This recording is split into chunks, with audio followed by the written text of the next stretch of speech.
Hi, my name is Laura Sarchet, and I am the Inclusive Higher Education GA at the University of Rochester. You are watching the third in our 9-part series on teaching self-advocacy skills. Today, we're talking about growth mindset. The goal for today is that you will develop your understanding of growth mindset and how to promote growth mindset in your students, and identify one action step for your own practice towards being a more inclusive educator.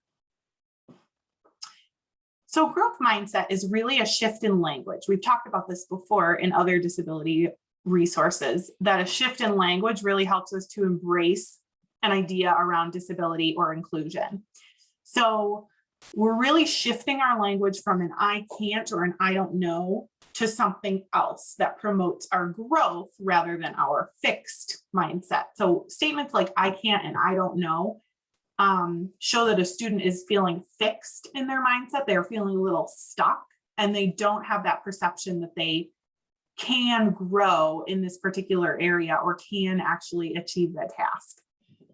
So here are some examples of shifts in that mindset. Instead of saying I can't or I don't know, we can model to our students and give them the resources by giving them examples of saying, can you help me? I can try. I don't understand. This shows that maybe you don't understand yet, but you will still be able to grow in that area. I think I can do it. This is a little hard for me. That's acknowledging that this is challenging, but that doesn't deny that there is room for growth. I'm guessing, and then explaining the guess is a great way to show that you're trying to stretch yourself. Can I think for a minute? Can I have more time? Or I'm thinking. These are ways to show that you might need a little bit of support, but we're not stuck and we're not just giving up on something. So here are some more examples from students on ways that they think about growth mindset. I'm just going to highlight a couple here for us. Love, not hate. Stick to it. I'll try again. There are erasers on pencils for a reason, because it's okay to make mistakes. You can conquer your worries. I'm learning. I'll try to be flexible. If you don't get it right the first try, try again. Don't give up. You will succeed.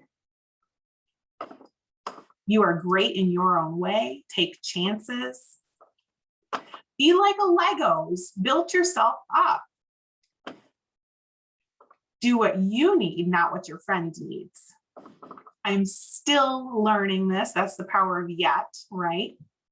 I don't know yet is okay. Keep trying even when it's hard. I can learn from my mistakes. So these examples of growth mindset are all shifts in language. So let's spend a little bit of time thinking about how we can apply this to our own classrooms. You can put a statement in your syllabus saying that you appreciate if students recognize growth mindset instead of fixed mindset. So giving them some examples right in the syllabus of saying this instead of that. Sometimes students say that they don't know, or that they're giving up, or that they can't do it because they don't know what else to say. So we might need to explicitly teach them other things to say when they feel stuck, so that they're learning how to have that growth mindset. So again, I can't emphasize enough just providing those examples for your students. This could be putting up a poster in your classroom or in your office or on your office door. On Blackboard, you can have a section on growth mindset and put up some examples of statements that students can say that will help build their growth mindset. Linking this video to your Blackboard page for students to see, so that they can see what growth mindset looks like.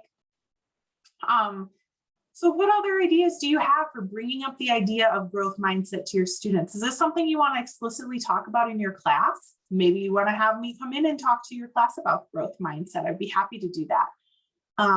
Or you can do an activity where your students have to come up with growth mindset statements and share them with each other to encourage each other to have a growth mindset. As always, if you have other ideas, please feel free to reach out to me. You can reach me at ihega@rochester.edu. Thank you.